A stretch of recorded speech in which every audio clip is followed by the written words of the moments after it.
Hello, in this video I'll be showing you how to answer the NSAA 2017 Section 1, Question 37.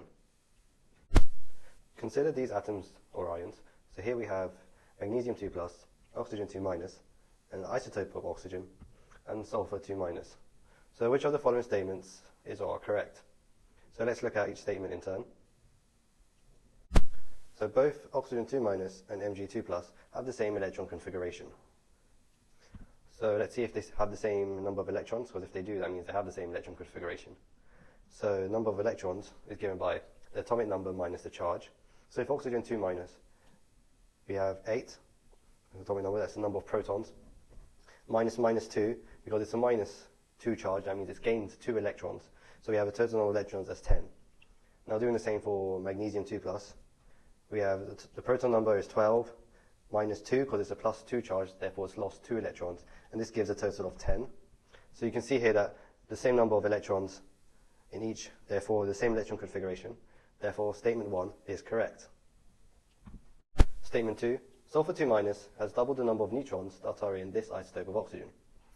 So the number of neutrons is given by the mass number, which is the sum of the protons and neutrons, minus the atomic number, which is just the number of protons.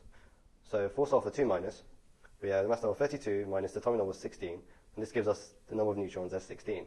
Doing the same for oxygen, we have the mass number 18 minus the atomic number of 8, and this gives the number of neutrons as 10. So it's clear that sulfur doesn't have double the number of neutrons that are in oxygen, therefore statement 2 is incorrect. Statement 3. The sum of the number of electrons in oxygen 2- and the isotope of oxygen is equal to the number of electrons in sulfur 2-. So again, like in statement 1, to find the number of electrons, we do the atomic number minus the charge. So for oxygen 2-, we have the atomic number 8 minus 2 gives us the number of electrons as 10. And therefore the isotope of oxygen, we have the atomic number 8 minus 0 because it's neutral, therefore gives us 8 electrons. So the sum of that is 18.